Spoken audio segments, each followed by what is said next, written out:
You're in the whole 6010.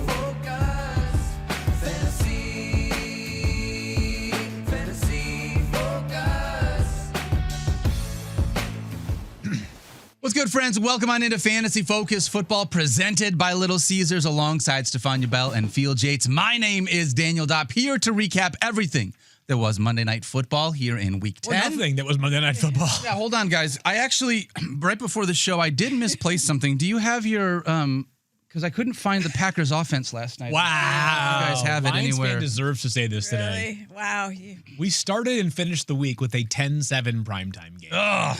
So congratulations to all of us on being past Week 10, excuse me. Yeah, finally we are through it. That was not what we wanted. However, we're going to have a very big and fun show today. Obviously, the Monday Night Football recap. We got waivers. We're going to talk injuries and dive into a little bit, maybe some hot takes for the rest of the season. Yeah, We are indeed going to have a very fun show. Yes. But before we get started, Thank you, Stephania Bell. I would like to acknowledge that today is Veterans Day. That's right. And we would like to thank all of the veterans who have served this country.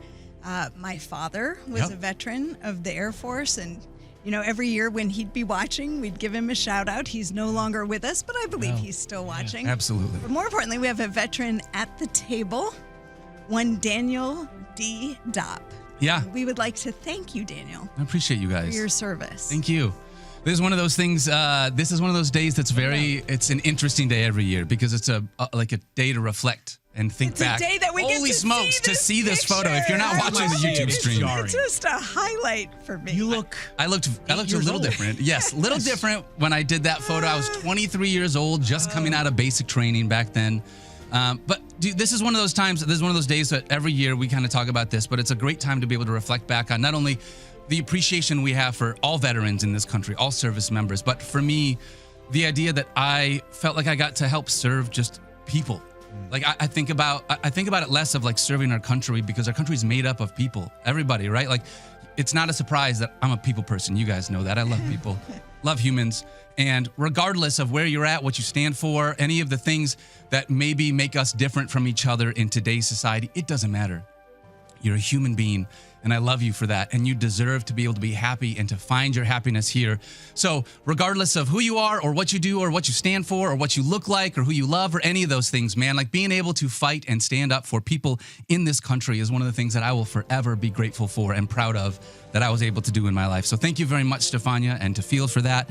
And to every other veteran that we have had out there, Stephania, obviously there's a number of veterans who work here at ESPN. Bunch of people at ESPN. And we've done such a nice job honoring them. And I think on Sunday NFL Countdown, we were busy doing another show, but they had a lovely tribute they really did. to service members. So in honor of Veterans Day, thank you to everyone.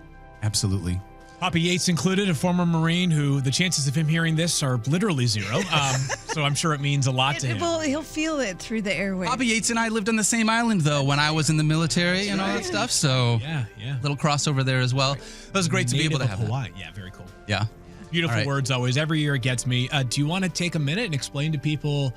I feel like every year we have I hope we have lots of new listeners or viewers, but Secret Squirrel is your nickname. It is. ESPN, but it's more than a nickname. Like, people think it's just like, this funny thing we came up with one day. Of Secret Squirrel. Yeah. Please share it. When I joined the military, the job that I had was I was an intelligence analyst. And so because I was an intelligence analyst working for one of our intelligence agencies here in the country, the name for the job that I had or my career field was Secret Squirrels. And so that's where the term Secret Squirrel came from. And then it just sort of permeated into Fantasy Focus with Matthew and Nate back in the day. And it has come all the way down to still being alive today. Can I ask you a question? Yeah. Could you analyze the intelligence of Mike Clay? It's low. Okay. It's low. It doesn't take long. It didn't even make the radar. No. That No. Daniel was looking He's at. so off the radar, I don't even need to worry about it. If you've seen that guy's projections, he doesn't know what he's talking about. Oh, man. Let's dive into, if you guys don't mind, but really, seriously, one more time, just thank you to all the veterans out there. We love and appreciate We have everything a that you do for Veterans us. League. Yes, we do. That we participate in. Shout out to all the veterans who are there playing fantasy football. I once did a fantasy focused true story broadcast from the USS Truman, where my friend was the commander of the USS Truman. That's amazing. Actually did a dial in from red phone on the ship to the show. That's so cool. So That look, is fantasy awesome. football is everywhere, and I know there are a lot of service members who participate, and we thank you for that. Heck yeah. I got to give a quick shout out to Mama Dopp because she got me the Salute to Service Lion sideline gear to so be able to wear for Veterans Day too. So Mama, love you, appreciate There are a it. lot of this is, and we'll see it on Thursday night. And the NFL, I think, goes overboard. The NBA is the most egregious, where it's the MLB. It's like you turn on and it's like, what jersey is that? It's like, oh, this is the the whatever, like the retro throwback. And it's like they never wore these jerseys in the past. Jerseys for New England come out this On Thursday. Thursday, we have so- the nor'easter jerseys for the Patriots. I think the Patriots should just go back to the throwbacks, but that's neither here nor there. The one thing the NFL, or one of the things the NFL does that I am 100% on board with, is all their salute to service gear. It's Agreed. excellent. And obviously, it raises money for a very valuable Great cause. cause. So, not that you don't always look excellent, but today you look especially great. I appreciate that. Thank you very much. And with that being said, let's dive into the rest of the show and talk about some football today. Monday Night Football, we had Eagles and the Packers. I have watched Did we? compliance trainings that were more exciting than this football game. It was a sick joke. Last night was a sick joke. It was gross. It was cruel. It was a test of our fandom to watch that game. And I think just your mental fortitude. Could you sit there? I mean, it was 0-0 at halftime. And I was like, again, can I be an accountant on Tuesday so I can just go to bed and not have to watch the rest of this game? So I texted Mike at some point during the game. He's, of course, a very, very big Eagles fan. And I was like, this game is just disgusting. And Mike was like, no, dude. He's like, this is great defense. Like, He you did can't appreciate say some that. great defense. And I was like, oh, I'm sorry. Like, and he was like, 2 years later, he was like, JK, this game actually sucks. That was really So bad. even the biggest Eagles fan, can be disappointed by how the game transpired last night. I guess where to begin. So the only player that was good last night was really good was Josh Jacobs. He had 20-ish like- fantasy point. He fumbled at the very last portion of the game, but Just to make on it the end interesting. zone, had 3 catches, I believe it was, or 4 catches for Josh Jacobs. He was solid. Devontae Smith was good too. He found the end zone. Besides that, trash. All of it junk. Junk. Jacobs feel finished good. with 19.7 because he had that late fumble in the game. Terrible. 17 points combined. I want to go back to A.J. Brown here for a second. Yeah. Because unfortunately for A.J. Brown, this has been like a theme this season. There have been games in which the Eagles have been great and he has stunk. Games in which the Eagles stink, he also stinks, it turns out, for fantasy football season. I don't know what to make of A.J. Brown because we have had this conversation in recent weeks with players. I feel like Justin Jefferson has come up in this. We talked about it to a degree with Roma Dunze as well, where it's like the conversation is not how high you rank the player. It's whether you play him or you don't. And you're playing those guys every week and you just kind of ride the wave. With A.J. Brown, that's the most frustrating wave to ride. 3.3 fantasy points last night. He was awesome in the first half with 3.3 fantasy points and 0 in the second half. And this has just been a season of duds for A.J. Brown. He is one of the highest variance players that you absolutely must auto start. If we want to go through the game log this year, I'm sure Trying to pull up. You got it? I was working on my way to If pull you it want up. to work on it, if you want to pull it up, you let me know what you find. And this was him coming, there was the missed game. And then we thought, hey, bye week, he's going to be healthy. He's going to come back. This is going to be an A.J. Brown-like game. All right. Do you want it from the start of the season or do you want the good games first and then the bad games? Do just rip through them start to finish, yeah. All right, start to finish. Here we go. From week 1 to week 10. 1.8, 7.7, 22.9, Ooh. 2.7, Ooh. 9.3, 14, 28.1, 3.3. All right, so I'm going to be generous here. Yes. And You were counting on your fingers. I was counting usable versus not usable. Yes. I can't count Well, that. careful. Anyways, I would say there were 3 usable games there for AJ, and 14 was the number that I even felt like was perhaps a little bit disappointing. Yep. 5 of 8 games this year, AJ Brown has been bad for your lineup. Yep. What do you do? I mean, the answer is you just keep playing him. But I want to let everybody know, like on this Tuesday morning, if you want to vent some frustration, like AJ Brown has been venting some of his frustration, you are allowed to do so. I think this all leads us towards the path where, and this is not to get too far ahead of ourselves, but I think I would be, and I don't think I'm in the minority here, I'd probably be more surprised if AJ Brown is an Eagle next year versus if AJ Brown is not an Eagle. I think They agreed, let's get through the trade deadline. Yes. And I think it's, let's make a push for a Super Bowl. They're 6-3. They're still they're in first place in their division. Listen, I texted this to Field simultaneously as he texted it to me last night. But there was a 3rd and 12 in which they ran a draw play to Will Shipley when you've got Devontae Smith and A.J. Brown as your pass catchers. What are you Why? doing with this offense? Conservative. Yeah. I don't understand it. And A.J. Brown right now, no. You know what you have to do with A.J. Brown? I feel like what's going to happen is people are going to say next year, I had A.J. Brown last year, so I'm out because he was terrible. If he's back on the Eagles this year and it's like I have to ride the roller coaster, do I think that the weekly roller coaster of A.J. Brown is worth the end of year statistical grouping of everything? No. It's just a tough one. And AJ has a little bit of this nature to his game. So we'll see whether he's an Eagle beyond this season. If he got traded somewhere that was in desperate need of a wide receiver one, our outlook would change. That being said, it was frustrating. Any other players you want to highlight from last night? They kind of all stunk. Saquon got you 13.1, ho-hum.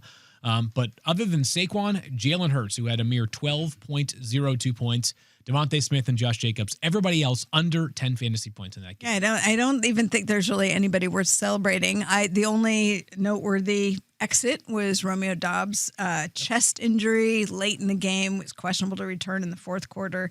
Golden was out. Dontavian Wicks was active coming off a calf, and we heard his name called a couple of times, but nothing that really excited us there. I think the best performance last night was probably Cade Cunningham, 46 points, 12 rebounds, 11 assists, 5 steals, and an overtime win, baby. That Pistons game was so much more exciting than Monday Night Football. All right, hopefully we get a better Monday Night Football game this week. By the way, Eagles and Lions play on Sunday night, so that'll be a big matchup coming up here in Week 11. Huge stakes in that one for the NFC playoff picture. It really is. Weeks from right now and how that could shape things. Yep. All right, let's dive into the Fantasy Focus League scoreboard and see how things turned out in this one. So painful. Holy smokes. Kiss the baby. Our two producers, look at that. Top left, 133.6 to 133.1. Tyler just barely beat our producer, Christina. Team Moody barely sneaking out a win over you, Stephania. Did you have a chance in that one, or was it pretty close? I did. I had Dallas Goedert. And here's the thing. If Dallas Goedert had gotten a touchdown, maybe a touchdown, another catch, or he gets a touchdown, Jake Elliott kicks an extra point. One extra point. I was there. I was close. And it would still have not been enough Dallas Goedert points to have Eric Moody beat me in the Fantasy Football Now League. So Moody and I split the difference. We played each other in 2 leagues. Congratulations to him. His team is much better. I was looking at this. I don't think my team's that bad on paper. Yeah. I am puzzled by my awful standings in this league because look at it. My team is look, there are problems. There are weak spots, but find me a team who doesn't. I was going to say, I had 7 players score. I didn't think it was that bad. I look at it, I'm like, how am I just, but I think I look at the producers and I go, their team, they have these teams with deep benches, much better than mine. I think I don't think I had good diversity on my squad. You know what I don't need is Trophy Smack sitting at 1 overall in our standings. And I'm partially to blame after pulling the upset over the prior #1 team. Oh, Jamar. Oh, is that what happened? Zach Kuntz, our producer, he is unfortunately now #2. Are we all in the bottom half? We are, except for obviously our buddy Eric Moody is 3rd overall, hanging out in chat, holding down for the talent here on the show. By the way, ask Eric all the questions. Ask Eric all the questions because Eric is in 3rd place. For our audio listeners only, Eric Moody is in 3rd place at 12-8. Mike is in 6th place at 11-9. I'm at 7th place at 9-11. Daniel is in 8th place at 8-12, and Stephania is bringing up the rear, the caboose, as it were. I was going to say Stephania is ready to upset some people. That's right. Did you look at my squad? It's not terrible. It's not. I think running back depth has been tested. Yes. That's the biggest thing. Find me a league where that's not the case. And Jaden Daniels' injury obviously as well. Yeah, that's not great. Yeah, I just wanted to hear some, excuses for why my team is underperforming. That's fair. But, Well, let's dive into. Let's move along. Yeah, shall we? Get Let's past find out who I could pick up to maybe turn things around. That's the way to do it, Stephania Bell. All right, Week 11 waivers. We got 2 teams on a bye: the Colts and the Saints. For the Saints, it's really just Chris Olave. I guess Alvin Kamara. No, honestly, it feels like it's just Chris Olave. Feels like Juwan Johnson. Oh yeah, you're right, Juwan Johnson. You're right. We'll talk about him. We'll talk about him a little bit later on. Points, yeah. Colts. What am I going to do without Jonathan Taylor? I'm going to lose every league. I'm telling you, I think you start him out of respect. I agree. Yeah. I was saying, deference to the king of fantasy football right now. Why not? Here you go. Yeah. Well, with the Colts on bye, that means you might have Danny Dimes as your starting quarterback, or maybe you need a Jaden Daniels replacement still because you were streaming this last week. Also, Jackson Dart still needs to be cleared from the concussion protocol, correct?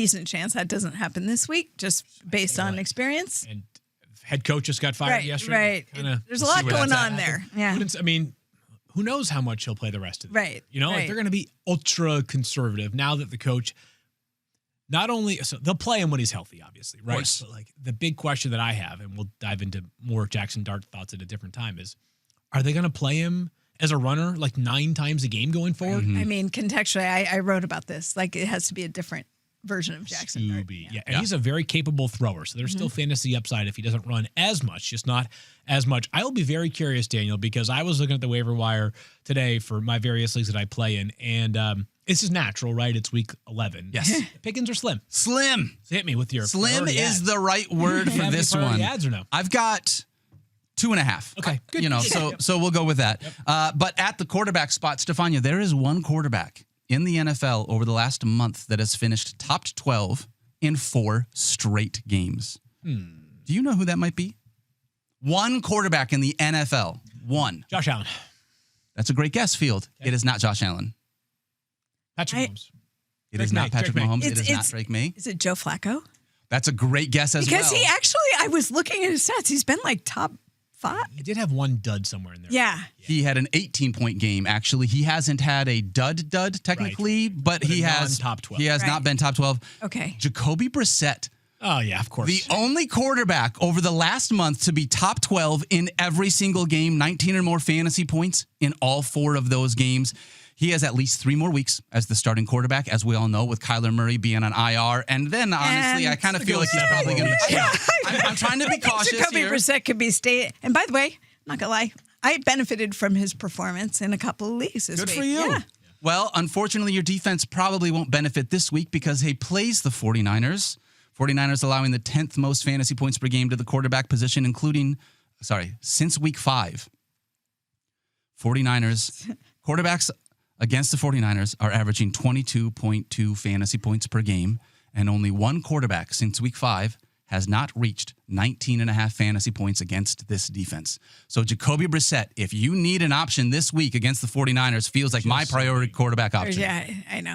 Poor guys. There's no Like, edge. Sorry, I know. I'm sorry, Stephania. No edge. But No- it's a no great pass matchup, rush. and the guy's been playing well. This last game felt really weird because they were down by 35 points in the middle of the second quarter. So it's like you could kind of throw out a lot of that game, but still, you had to throw a ball a lot. The other guy that I would be looking at in case you couldn't get Jacoby Brissett, Joe Flacco did come off a bye week, but like I had said, Joe Flacco had been really good up until that point. His lowest scoring game was 18 fantasy points, at least 3 touchdowns in all 3 games this year. But, Stephania, I want to throw at you Joe Burrow. And news of the day right here. Yeah, we got a big news dump about Joe Burrow yesterday. Did the 21-day practice window open up? It did. And for those who are watching fantasy football now, we actually talked about this as being a scenario. If you looked at the seasonal calendar and you looked at the timeline of Joe Burrow's injury, you had to be thinking the practice window, if they were going to bring him back, would probably be opening soon. And in fact, it opened yesterday. 3-month injury to recover from, typically turf toe surgery and repair, rehab, etc. But the thing is, if Joe Burrow's been doing well, which obviously he has been, or they wouldn't have opened the practice window, we're about 2 months in right now. So you got about another 3 to 4 weeks before you would even consider letting him come back. Well, you're not going to go from just rehab to quarterbacking for a full 4 quarters. You have to integrate football activity because you have to see how his foot responds. So I look at the 21-day practice window as they will use the majority of the 21 days. Okay, so I would love to ask you guys this question because I was looking at that. Yesterday was November 10th. 21 days takes us to December 1st. Week 13 is November 27th. That's a Thanksgiving Day game, 8:20 p.m. against the Baltimore Ravens. You know who wants to play in the Thanksgiving Probably game? Joe Burrow. I mean, listen, what a great game to be your comeback party, if you will. It's definitely pushing the envelope. I think a lot is going to depend on what we see him do and how his foot responds to all the tests that he's going to put it through the next couple of weeks. But if not, they have the latitude because of the timing of it that he would Thursday have. game. Right, he would have another 10 days December to be ready, 7th. and that's a game against Buffalo. Correct. So keep your eye on it. It's possible. Listen, he has impressed before every time he's had a major injury, and we have a decent sample size with Joe Burrow. But when he came back from that multi-ligament knee injury, I was really concerned for him about how he'd respond because his injury was an ugly knee dislocation that happened when the pocket collapsed. He got torn up. Yeah. And he really showed no fear and actually integrated back into football very, very well. And what impressed me, I went to training camp that year, was he was the one who put the onus on the coaches to challenge him in training camp and preseason with things that would pressure him and anything to get over the fear so that when he hit the field, he wouldn't feel it. That's the way Joe Burrow thinks. It's the way he rehabs. I'm not at all surprised by him wanting to push this. It's going to be him against the people who are going to be responsible if he goes out and gets hurt. And I do think, one other thing. Their record. He has to, take it in the context of where the Bengals are, for sure. Because if they go out and lay an egg for the next couple of weeks, which you don't necessarily think they will, as Joe Flacco has been pretty good, but it's not easy by any stretch. Well, but if they're 3-6, right, they're but 3-8. But they're if they're 3-8, maybe a different conversation. But also, I will say this. It's really hard when a player is motivated to come back, does all the things to get back, to say, no, we're going to shelve you for another full year, and you don't get to test it and get that confidence back that you really were okay. So let me ask you this question. I'm going to put you on the spot. Oh. I'm sorry to do this. Go right ahead. But as the injury analyst of the show, let's say that you had a squad right now with an open IR spot, and Joe Burrow, who's available in 40% of leagues, was out there on the waiver wire. Would you be adding him with the intention of, like, I would feel comfortable potentially weeks 14, 15, 16, given what this injury is, and you know all about it, feeling like I could start Joe Burrow potentially in my fantasy playoffs? I already did that in one league. So, because I don't think this is the kind of thing. Look, Chris Godwin was coming back from an ankle dislocation, and for what he needs to do and a fracture, bad injury, I was worried about how would he perform. It's kind of like how Tony Pollard looked after that injury. They take a while. This, a lot of what Burrow could do, and he talked about it yesterday speaking to reporters, the conditioning, the running, all of those things, feel pretty good about the toe and the repair. Yeah. The important thing is, can you escape contact and don't take the unnecessary things where somebody can be falling on your foot. Somebody can be pushing you to the ground. And that really is the issue for him. Okay. Yeah. So the upcoming schedule, just a reminder, Steelers, Patriots prior to that Ravens game. So just keep that in the if they are 3-8, I'd imagine there's at least a conversation about our season is kind of over. Do we bring you back? Wait. But this is a very determined young man. Didn't the Bengals just play the Steelers? Didn't they just do this? Where it was the 2 40-year-old quarterbacks, and now they're doing it again this week? That's right. Yeah. Yeah. This is the second. This happens, the Eagles-Giants thing. This is the Bengals 2 games thing. and Where 3 it's games. like close back to back. Yeah. But I would say this.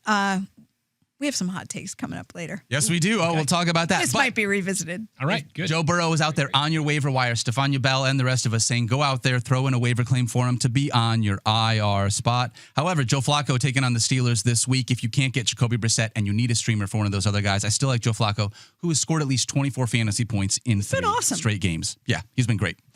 I got one more guy here, and it's going to be Parker Washington. Hey, yo. Good football player. Good ball I player. think this is important because we might not realize what Parker Washington has done over the last couple of weeks, but back-to-back weeks with 17 fantasy points. Most importantly, he's seen a lot of volume over that time. Washington has a 28.6% target share since Travis Hunter went down in this offense. I realize there was no Brian Thomas as well as a part of this, but still they are looking Might at not him be a this lot. week. It may be a situation. And last week, who did they play? They played the Texans.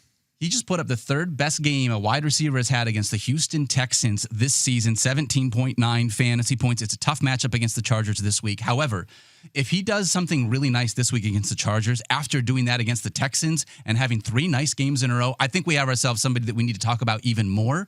But I would be adding Parker Washington if you need a wide receiver right now because he is getting use in this Jaguars offense. How concerned are we about Jacoby Myers taking some About taking some of that role? Yeah.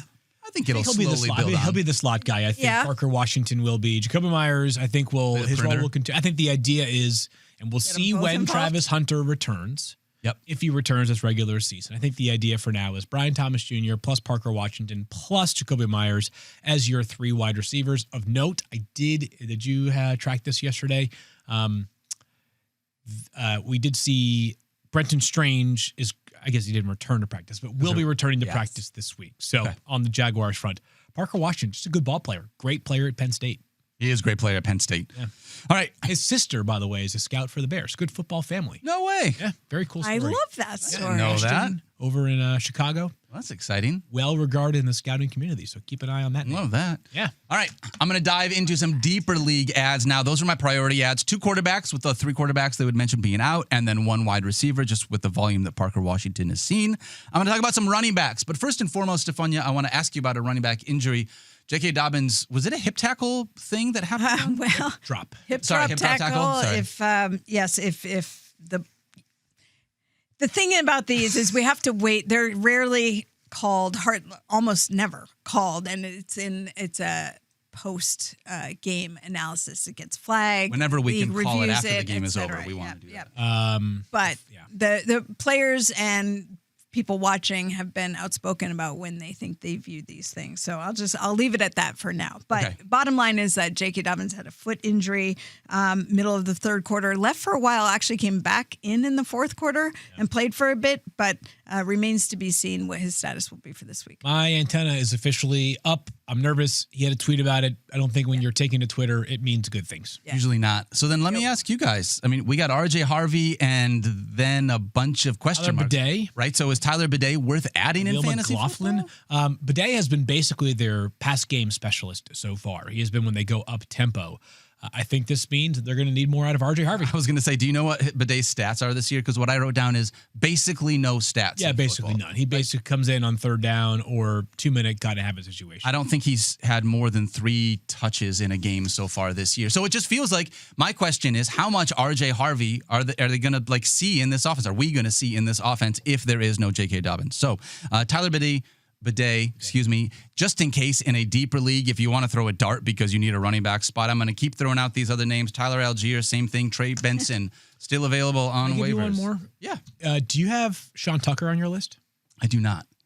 So Sean Tucker is probably not rostered in 50% of leagues. Definitely not. But with Bucky Irving out, he's playing like they're kind of alternating drives right here. Yeah. I'm giving this is deep league targets, people. Yep. So just a name that I saw in the projections that is reasonably high this week. They played the Bills, who of course just allowed the Dolphins to do what many other teams have done to them this season, run all over their defense. Yeah, you mentioned Trey Benson too. He's coming off that post scope for meniscus injury, but still not practicing last week. So it's not really clear how close he is yet. What about, so Bam Knight got banged up, the other Arizona Cardinals running back as well. Do you have any info on him? Just ankle injury in the fourth quarter, and that's all we know until they reconvene. I guess Amari DiMercato could have some value if there is Bam Knight. Yeah. Functional in a deep league this past week. Yeah. And DiMercato, those that, follow him closely, whenever he's gotten opportunities, he has largely been an explosive runner. He, of course, had the play earlier in the season. That being said, DiMercato, the next man up, him and Michael Carter are probably going to be busy if there is no Bam Knight. Agreed. Man, that Benson one's tricky, huh? I know. It's really tough. I wish we just had a little bit more info, but what can you do? I want to see if he comes back. It's hard to go from zero practice to they're back and playing in the following game, right? Especially coming off surgery. Right. Couple of wide receivers. Let's talk about them. Before I dive into 2 wide receivers, Stephania, I want to ask, we got news on Garrett Wilson? Garrett Wilson yesterday, yes. Yeah, now Rich Cimini, who covers the team for us, reporting that he's expected to be out 3 to 4 weeks. We talked yesterday about how he left. He had just come back from a hyperextension injury in that knee. He took a slide, didn't seem to be a big deal, got up, but then was limping afterward. Gets imaging done. There has not been any discussion of what the nature of the injury is, whether it's an aggravation or whether it's something different. But nonetheless, they're talking at 3 to 4 weeks. And who knows, when you have a second injury on the same knee that had already cost you to miss time, I think you're more conservative coming back. And your team's record is 2-7. 7? Yeah, 2-7. But obviously Thursday Night Football, he will not play, and then we'll continue to evaluate it over the next 3 to 4 weeks. So you're pretty much knocking out November. Field in the blank here. There are Which Jets receiver are you going to suggest right There are blank number of usable fantasy pieces on the New York Jets for the next 3 to 4 weeks, and it's Breece Hall. Yeah. Mason Taylor might creep on there. I don't know, but no, not really. Yeah, not really. No. All right. What about Chris Godwin, Stephania? Do we have any updates by any chance on him? I know we've been waiting to see if there is any news. No, and I just keep hearing the same thing out of Tampa, which is that they expect Chris Godwin to return at some point this season. And same thing with Bucky Irving, but Chris Godwin not practicing. And again, we're talking about somebody who had an injury to the same bone that was fractured that caused you to miss all this time. I have a hard time envisioning that even if he comes back, and look, this is separate. I wish him all the health success in the world, but that's number one. Well, you don't want to bring him back any quicker than you have to, especially after this latest thing. But what's the utilization going to be, and how is he going to perform on the field when he first comes back? Is it really something? Let's say it's in another couple of weeks. Like, you're either making a push for your fantasy playoffs, or he comes back around the fantasy playoffs. Are you really going to trust Chris Godwin on your roster at that point? That would be a tough one for me. I'm thinking about dropping him in a league that I'm like, geez, like, what am I like? Am I going to get anything? The timetable is no timetable. You said like when Todd Bowles was asked about it during his customary Monday presser, no timetable. So I could be way off here, way off. Generally speaking, no timetable does not mean like it could be this week, probably next week. It feels to me more like post Thanksgiving, maybe things could work out. Feels like if it was maybe this week or next week, they would have a timetable. Doesn't it feel like that? You know what I mean? I have no doubt that there are discussions happening elsewhere that we are not privy to. But as far as what Todd Bowles is going to give us, it's no timetable. And it's same thing with Bucky Irving. But then the people who are close to the club keep saying, but we're told they are coming back. But we were also told that Chris Godwin would be, playing and be fully functional within a few weeks after the start of the season. That kept getting pushed back. So they got to do the right thing by these players. I finally understand how Aaron Burr felt, because I just want to be in the room where it happens. Aaron Burr, sir? Yes, that's right, Aaron Burr, sir. I do. Hamilton is playing at the Bushnell here in Hartford. Bushnell here in Hartford. That's right, baby. When? Now. Yeah, right now. Yeah, they're here. They're doing. Me. He's out. See ya. I've seen it twice, and I would go run to see it again. Of course. Well, until we know more about Chris Godwin, if you need a deeper league dart throw, Tez Johnson continues to do a little bit of something here in this Bucks offense. Backflips in the end zone. That's right. 4 for 42 and 2 touchdowns for 20.2 fantasy points this last week. Only 5 targets. Yep. There's a reason why he's a dart throw. He's not like the other side of Emeka Ibuka. He's not as consistent as that. So he is a deeper league dart throw because of that. A guy I feel like he's a swing for the fences guy. Like if you need it, like I've been pleasantly surprised. Let's just put it this way. He's a guy who's put up enough points that could have made a difference when he started. So a lot of Emeka Ibuka, a lot of K-Dotton going forward. Yes. Those are my big takeaways. Feels like it. I got one more wide receiver. They are on a bye here in week 11. However, Alec Pierce, back-to-back games with over 17 and a half fantasy points, only rostered in 36.5% of leagues. He has over 20 targets in the last 2 games. He has been utilized quite a bit within this Colts offense. I don't think that A.D. Mitchell moving on necessarily gave him more opportunities. It just sort of feels like they've been trying to slowly matriculate a Alec Pierce option in this wide receiving core. The play of Alec Pierce made A.D. Mitchell more expendable. I think so. Yeah, I think so. Just you can't get rid of this guy. Yeah, it's interesting because last year I was really high on A.D. Mitchell, and Alec Pierce had a lot of injury concerns. Yep. And it feels like after the offseason, Alec Pierce got healthy, elevated his role in the offense, and A.D. Mitchell just kind of quietly subsided. Went along to his next stop.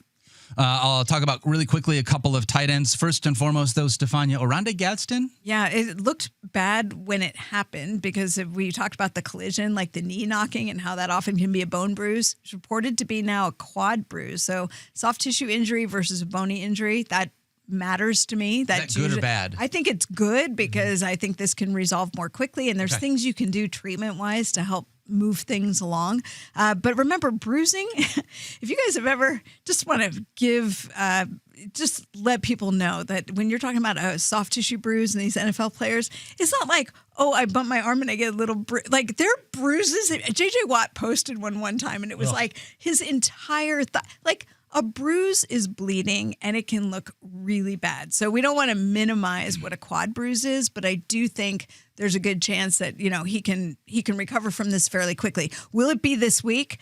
Not sure. And why does that matter? Because if your quad is swollen or has blood in it, you're not able to contract it the way you should, that can make it harder to stop, decelerate. That can put you at greater risk for a different kind of knee injury, which we don't want. So It may. I'm saying no guarantee that he's back this week. Like, oh, no big deal. It's a bruise. Sure. We'll Day to see. day. Yep. Yeah, I didn't go to Princeton, so forgive me for this ignorant question, but bruising is just copious amounts of blood underneath your skin? Yeah, and it turns all those pretty colors. How So dare what did you somebody- think that red and purple stuff? I didn't know what it was. Yeah. You thought it was like grapes that are just emanating throughout your body. I wasn't sure what substance was in my body that all of a sudden made my leg turn purple. Blood. How dare we somebody don't have make to me say the bleed other my own words. blood? But, it's stuff with Stuff. blood. Yes. Yeah. The other things. Yes. Ugh.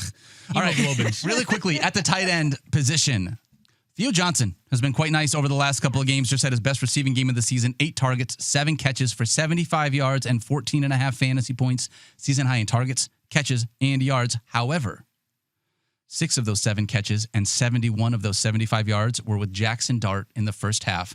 Once Russell Wilson came in, he got 1 pass for 4 yards in the fourth quarter and wasn't utilized basically at all in the second half. Yeah, but I thought Jackson Dart was relatively that was like the beginning of the fourth quarter, wasn't it? When he got knocked out. Maybe I'm wrong. I'm not talking about Jackson Dart. I'm talking about all of Theo Johnson's production came in the first half only with Jackson Dart. Yeah. So, Russ, I mean, the offense, if they have no Jackson Dart this weekend, is going to be a dramatic. It will be step very different. backwards. Very different. I would not like Even it the as Packers much. could outscore them this weekend. That's we'll find out Packers about don't that score one. points anymore. They don't. They're 10 points per game over the past 2 weeks. Doesn't feel great.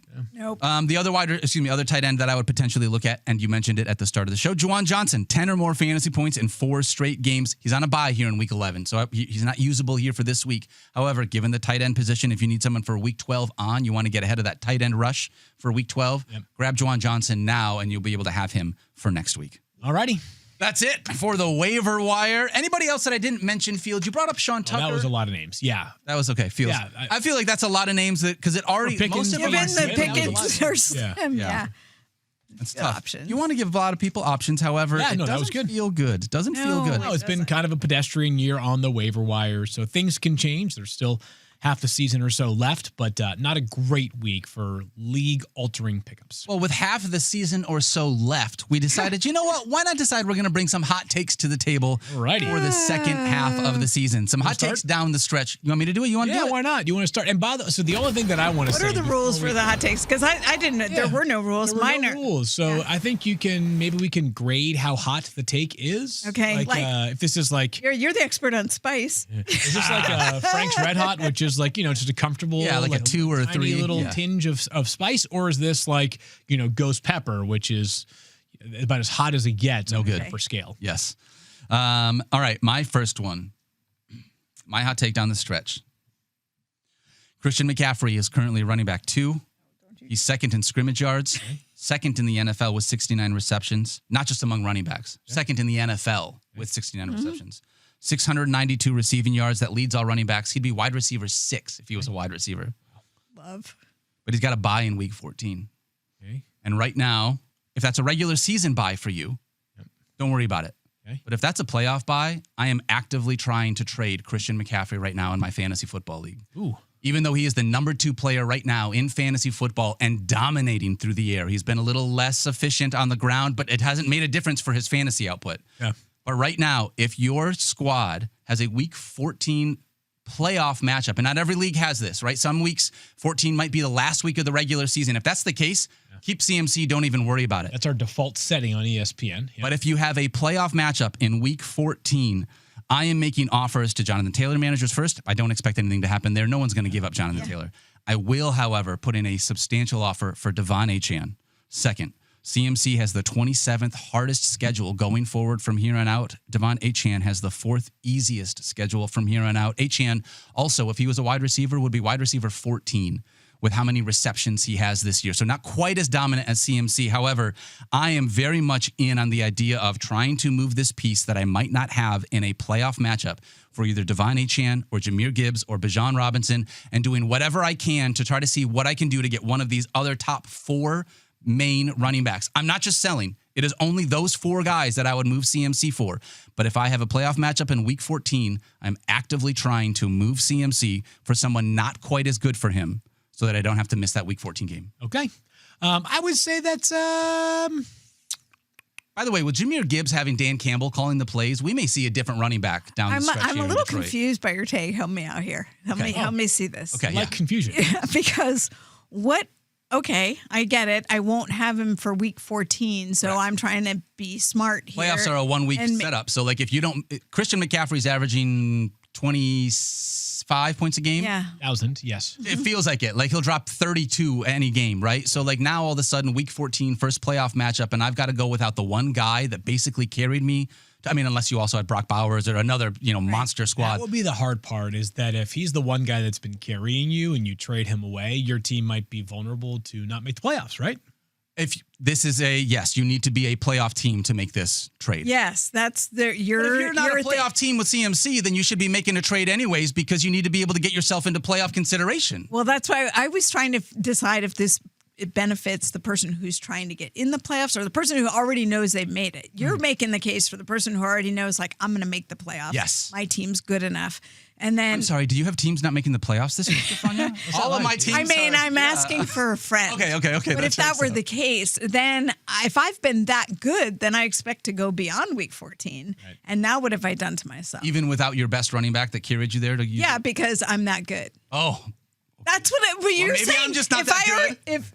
Are you not that good, Daniel? Maybe that's the question. It's a little bit of a thread in the needle of an argument. Spicy. This is like, like that's why it's a middle of the road right here, Okay, all right. I don't play any leagues where the playoffs begin in week 14, so I haven't processed that side of it. I have 2 leagues where we have it's like a double week. 14, 15, 16, 17. So like I have a couple leagues where it's like that. ESPN default is not, which is why I wanted to put the caveat. If it's 14, 15, then you're adding the 2 weeks. So you have McCaffrey week 15. Yes, that is accurate. I would rather have 2 full running back weeks rather than a running back week of CMC and a backup fill-in. However, that's just where I'm at. No, We're I'm allowed to be in asking different for the places. people. We're having conversations. Yes. Yeah. All right, what's your hot take, Field Yates? There is a receiver Okay. who admittedly has only played 5 full games this year. Yeah. But he has not finished inside the top 10 any week that he has played so far this season. 5 games. And I'm going to say that CeeDee Lamb will be the number 1 wide receiver in all of fantasy football for the rest of the year. Field Yates. For the rest of the year. Starting week 11. Yeah. So they're off their bye, obviously. So he won't be wide receiver 1 in total points, but from week 11 on, he'll be the number 1 scoring wide receiver. Love that. I think this is one of those that, like, so much of the analysis of CD has been about the fact, like, so much of the feeling about his season is he missed 4 games. Yeah. He missed basically 4 games. One, he got hurt before he even had a catch, and then the other is because of that high ankle sprain. But he also has just 1 touchdown in the 5 games that he has played. But check out the targets in those games. 13, 11, 8, 10, and 12. That's good. It just feels like the CD breakout is coming, and he'll remind us just why he is, amongst the very best players in the NFL. The Cowboys, of course, even with all the trades they made, I don't believe are good enough to slow down opposing offenses. Cowboys play Monday Night Football, by the way, once again this week. They do. The Cowboys go Monday Night Football, bye, Monday Night Football again. And then they play Thursday Night Football Thanksgiving, or Thursday afternoon. Mm-hmm. And then Thursday Night Football the following week. So get used to a lot of Cowboys. A lot of prime time. A lot of Cowboys. A lot of prime time. I'm going CeeDee Lamb, wide receiver 1 overall the rest of the season, which would mean he'd have to jump ahead of the likes of Jamar Chase. Smith-Njigba, Jamar Chase, Puka Nacua. Those guys have been probably the 3 best of the best this year. He's got a great matchup here in week 11 against the Raiders to kind of kick off that wide receiver 1 spicy, run. Pretty spicy. I like it. But I don't think it's that hot of a take. Like, it's not unreasonable. I'm not sitting there going, it's possible. Field Yates, you're crazy. It'd be hard to get. It's going to be hard for anybody to be. I mean, it's by Hard for definition anybody. hard for anybody to be wide receiver 1 for the rest of the year because only 1 player can be But wide if you receiver. had to name like the 5 guys, like we just did, like he's definitely in the conversation. So it's not outrageous. He just feels a little further off the radar as being the best wide receiver in fantasy than the other guys that we're talking about. So I said, let's spice it up here with Also, CeeDee Lamb. I do feel like Dak hasn't necessarily. I mean, I would love to see more CD, but like Dak hasn't like lit the world on fire as a passer. For a stretch there. Let's get their schedule up because we talked about the Raiders the next week. You like that one. I know they play the Chiefs on They Thanksgiving. got Philly after the Raiders. I think it's and all the Chiefs. It's all divisional matchups in the last few weeks too. And then it's at Detroit, Minnesota. With that one. You're probably fine with that one. the Chargers in week 16, and then the Commanders in week 17. So, and the thing is that, like, it's hard to say that, like, you can't get fired up about, like, it's CeeDee Lamb. Like, no matter who he plays, you I'm have to fired have up about confidence. CeeDee Lamb. But how about that? The Cowboys, by the way, as I mentioned, Monday Night Football this week. I was thinking that they were having divisional games. More divisional games? That's a lot of them. Washington and Giants, I mean, they gotta week play. 17 and 18. God, last I 2 didn't weeks. mention 18, because we don't play. So It's just hilarious See? how they play. Look at these games, You're guys. right. Look at this. Hold on. Next game, Monday Night Football. Then they play the Eagles, 4:25. That's the afternoon showcase. Okay. Then they play the Chiefs on Thanksgiving. They Yep. play the Lions on Thursday Night Football. Another prime time. Then they play the Vikings on Sunday Night Football. Yeah. Then they actually play back-to-back. They play a game at 1 p.m. against the Chargers on the 21st. Then they play the Commanders on Christmas night. Gosh. On Christmas Day. They could also be flexed in that other one because we're into the flex game. Man. Right? I think you have to. Or you have to already be. I don't know if there is a flex available on Christmas Day, but maybe some of the other games. Yeah. And sometimes the other thing about the Cowboys is they don't get flexed. The Cowboys stay where they are. That's the thing. Like, it's so confusing because if Jerry Jones knew they were going to have so many primetime games, I wonder why he didn't, like, have a better squad. defense. Yeah, or, like, anybody, like, ready to play in those Like, That's games. a great question. It's really interesting. That's an What's yours? interesting What are yours? my first hot take, and maybe a recency bias, although I fully admit it, but Travion Henderson is a top 10 running back the rest of the season. Wow, That's that funny. is so hot. I just got burned. It's actually it's so hot, but it would be so gratifying to Oh, me. it's great. I want to wish You cast want more this than to one. want it happen. so bad, You yes. want it to happen. That's why I It would picked soothe it. it would cure me. But think about it. Ramondre Stevenson's still not practicing. Yep. Travion, Not just for people get mad. They had a walkthrough estimation yesterday, and Ramondre did return. yes. In the But we'll see. walkthrough We'll see. estimation. We'll in see. the walkthrough We'll see on Thursday. estimation, But but yeah, it's he's a still hurt. Thursday night game. And the thought was, even if he does come back, are you really going to try and put the toothpaste back in the tube after what you just saw from Travion? yeah. So, and you're coming off a toe injury and you do a couple walkthroughs, are you really going to have a full load of work? So I still like Travion in this game. And if he is what we think he is, top 10 running please. back rest of the season. Please. I will do whatever mantra. I'll do chants. I'll do, tell me what I have to do to make that happen. I know. I did it from a wishful thinking place. America, you're Yes, welcome. please, but we please, all would like to see that take happen. Yeah, thank you. I will buy you 15 tickets to Hamilton if that happens. Oh, my gosh. 15. Well, they'll be gone. Oh, They'll- well, I'll make it happen sooner than that. That's he goes, right. If he goes top 10 the next 2 weeks, Hamilton tickets on Okay. me. Oh, that sounds so good. Yeah. All right.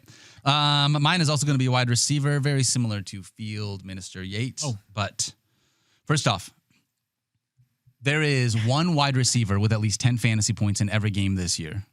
Do you know who that person is? One wide receiver with One wide receiver with with at a- least 10. It's only one? Only one guy has double-digit fantasy points at the wide receiver Every position. Jackson Smith and Every Jigba? game. It is Jackson Smith and Jigba. Now, while I was researching this, Wow, I found out I got something else one different. question right. Here was a separate Never get trivia to think of question. it. While I was looking at that I also looked. There is one player, quarterback, wide receiver, running back, tight end, that has scored at least 13 fantasy points in every game. I found this out while I was doing the JSN research. Quarterback, receiver.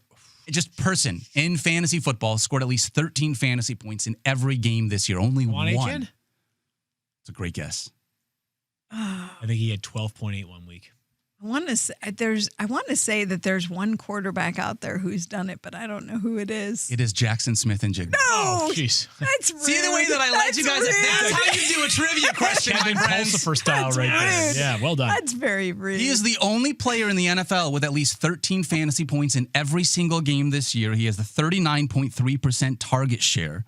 And my hot take is he's going to finish this season with 17 consecutive games with 13 or more fantasy points and will break the all-time single-season receiving record, beating my guy, Calvin Johnson, for more than 1,964 receiving yards. JSN becomes the leading single-season receiver this year. Okay. That's my hot take. Would that bother you as a Lions fan because he has an extra game to do it? No, it wouldn't bother me because I always knew in the bottom of my heart he had an extra game to do it. I like But I'm it. not going to take it away from him because the game changes. It's not his fault that the game is playing an extra game. Like, he just shouldn't get punished for that. I'm still stuck on it. Now, does it count if they're so far ahead in the NFC? They happen to pull ahead in the NFC West, and If they're he gets pulled, then that's a part of the game. That's part of fantasy. I think he's going to hit 13 fantasy points every single game this year. So he will Every game he plays in? Every game that he plays in, he will have hit. That's the lowest that he's hit so far this season. He is just getting so much volume, even with Rashid Shaheed coming on and now being probably a trusted target within this offense as him and Darnold develop this rapport. I still think that JSN is going to be unbelievable. He's going to finish as the wide receiver one. Okay. I'm still stuck on your, I found this while I was researching That's JSN. how you're supposed to do it. No, that was, thank you. Thank you. I take a lot of pride in that. Because if I gave you the Mike Clay setup, it would be obvious that it was JSN a second That's why time. his dad jokes fall flat, because we all know it's coming. He does have to start sneaking them in during the That's 10 what I mean. hour. That's what it is. Hey, Mike, if you're watching, do a little of that. Be like, hey, did you guys know, blah, blah, blah, and then By the way, sneak it in. to give a little bit of Mike love today, because we've said a bunch of mean stuff. He was the one that came up with that Jacoby Brissett is the only quarterback with at least 4 games finishing as top 12 quarterback. So I want to give Mike all the love there. He was the one on top of it. All right, Field Minister Yates. You and I went back to back with wide receivers. We thought we're going to finish potentially at the top of the heap. Where are you going with yours? I'm very off the board here once again. I said that CeeDee Lamb had yet to finish inside the top 10 of wide receivers in any week this season. Correct. There is a quarterback who has just one top 10 finish all year. Okay. He actually was the highest scoring quarterback in the entire league for that specific week. And I'm going to say that CJ Stroud will be a top 12 fantasy quarterback for the rest of this season. way. Again, these are hot takes, right? I like it. Man. Yeah, this one's hot. This is hot. So he, by the way, is still in the concussion protocol. Yep. Right. We'll see whether he is able to advance at all throughout the week. This upcoming Sunday, they play the Titans. So if he does play, you love it. But over his last 4 full games, I'm going to remove the Denver game because he got pulled or he was hurt after just 10 total attempts. But over his last 4 games, CJ Stroud has completed 77% of his passes in 3 of those 4. He's just playing much, much better football. Yeah. Is it a particularly fantasy-friendly offense? No, it is not. Is it a family friendly? No. Not sure. Watch it. Here's the schedule coming up, though. And Or maybe you guys it is tell family me, friendly, as in they're the only ones who do. Yeah. how many of these defenses are really scary to you the rest of the season for CJ Stroud? I counted 1, but you guys may differ. All right. Titans, No. Bills, Colts, No. Chiefs, Cardinals, Raiders, Chargers, Colts again. That's week 18 if you play into week 18. So The Chiefs scare me. The I was Chiefs are gonna very say good. Yeah. Chiefs and maybe the Chargers. Maybe the Chargers. Chargers. The Chiefs' biggest skill is, I think, is they just have this aura that feeds into why I think their defense is able to capitalize on it. Like, I think teams defeat themselves going to face the Chiefs. Like, it's the Chiefs. Well, we Their talked about defense this. is good, but I think We kind of talked about this yesterday, I think, unless I'm misremembering. And mind you, the season bleeds together at this point in time. But when we talked about this, I think the Bills gave everything they had to be able to beat the Chiefs, and then saw a big letdown, right? Like that's kind of the thing. Yeah. I don't know as though that like the other teams beat themselves when they play the Chiefs, but there's definitely like we got to bring everything in this. Last year, teams beat themselves against the Chiefs very often. Remember, like the Broncos missing the chip shot field goal at Arrowhead. It was like a 13-12 game. It's like a 33-yard field goal. There was some of that last year. The Chiefs, back on track here. They are a defense that I fear. The rest of them, I don't totally fear here for CJ Stroud. So he does not run. rest of the way. I don't know if this was a little bit like the past game that we just saw has to be accounted for a little bit because they were down big. The Davis Mills game. But a couple of things. Yeah, the Davis Mills game. Woody Marks played 80% of the snaps last week, including the first 5. Now, Nick Chubb was coming off of the injury report. Yep. They were down big. Nick Chubb is not a threat as a receiver. Yep. But I do like Woody Marks a little bit more going forward if we can see a bit more of that we saw last week. And, of course, they were down so big that Nico Collins got 15 targets. If we can truncate this offense a little bit, Nico, Woody Marks, Dalton Schultz, and one of the rookie receivers, we might be cooking here. What a great opportunity this Sunday. Yeah. I like that a lot. All right. That's a hot take. Yeah. That's a hot one. That's a 7 or 8, maybe an 8. Ghost pepper. Yeah, it's you're getting pretty approaching close. ghost pepper status. Well, mine might be off the completely. You can't even rate it. It's bomb. beyond This ghost is what pepper. it is? All right. It's non-manageable. These are hot takes. Like people are like, I don't want people to say no duh. Like the response should be, whoa, like the Okay. Travion. That's a great one. Here's mine. The most insane quarterback duo that you didn't draft can help carry you through the fantasy football playoffs. Which is? Joe Flacco for the next couple of weeks, and then Joe Burrow the rest of the season. Oh, wow. That's a great question. They can. They definitely can. I mean, Let's say Joe Flacco. Why do you? I'm not saying no. I'm thinking. Joe I'm thinking. Flacco was what number quarterback this week?